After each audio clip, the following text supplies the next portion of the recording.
একদিকে তো গরম বাড়ছে, তীব্র গরমে একেবারে নাজেহাল রাজ্যবাসী। তবে এর মধ্যেই জানেন তো, জল সংকটে ভুগছে 30টি পরিবার।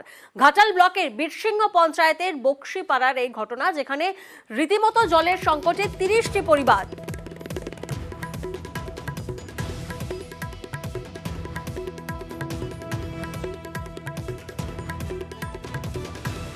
ঠিক কি কারণে এরকম চরম দুর্ভোগ সেখানকার মানুষদের, স্থানীয়দের জানবো। প্রতিনিধি সুকান্ত এই মুহূর্তে আমাদের সঙ্গে রয়েছেন। সুকান্ত, তোমার থেকে একটু জানার চেষ্টা করব, কতদিন ধরে এই জল সংকটের সমস্যা চলছে এবং ঠিক কি কারণে এরকম সমস্যা?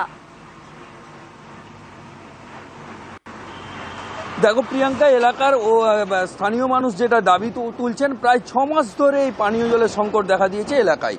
কিন্তু গ্রাম পঞ্চায়েতের প্রধান বলছেন অতদিন না হলেও বেশ কিছুদিন ধরেই পানীয় জলের সংকট দেখা দিয়েছে। কেন না, এলাকার যে সজলধারা প্রকল্প ছিল, সেই প্রকল্পের যে বিদ্যুতের সংযোগ ছিল, সেই সংযোগ বিল না মেটানোর জন্য সেই সংযোগ বিচ্ছিন্ন করে দেওয়া হয়েছে। তার ফলেই পানীয় জলের সংকট দেখা দিয়েছে এবং দ্রুত সেই পানীয় জলের সংকট মেটানোর ব্যবস্থা নিচ্ছেন বীরসিংহ গ্রাম পঞ্চায়েতের প্রধান। তোমাকে জানিয়ে রাখি প্রিয়াঙ্কা, যে ঘাটাল ব্লকের যে বীরসিংহ গ্রাম পঞ্চায়েত, সেই গ্রাম পঞ্চায়েতের দন্দিপুর এলাকায়, এই দন্দিপুর এলাকায় প্রায় 30টি পরিবার তারা পানীয় জলের সংকটে পড়েছেন। শুধু তাই নয়, কয়েকদিন আগে ঘাটালের তৃণমূল প্রার্থী অর্থাৎ অভিনেতা দীপক অধিকারী প্রচারে গিয়েছিলেন ওই এলাকায়। তাকেও তারা আবেদন জানিয়েছেন যে পানীয় জলের সংকট মেটানোর জন্য। তাদের দাবি যে অনেক দূর থেকে তাদের পানীয় জল সংগ্রহ করতে হচ্ছে। এই তাপপ্রবাহের মাঝে তারা চরম এই তাপপ্রবাহের মাঝেই চড়া রোদের মধ্যে দূর দূরান্ত থেকে জল আনতে হচ্ছে মহিলাদের। চরম দুর্ভোগে স্থানীয়রা।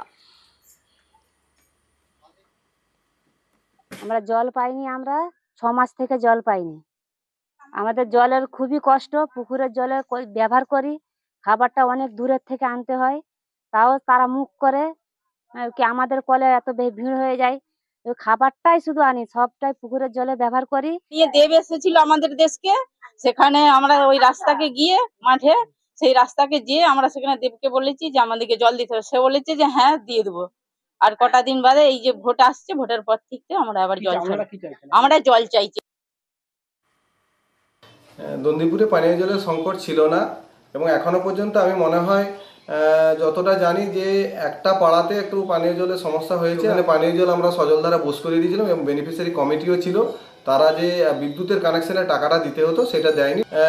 কথা দিচ্ছি আপনাদেরকে যে আগামী 7 দিনের মধ্যে সমস্ত বাড়িতেই আবার পুনরায় যেইভাবে জলের কানেকশন ছিল সেইভাবে আমরা ব্যবস্থা করে দেব।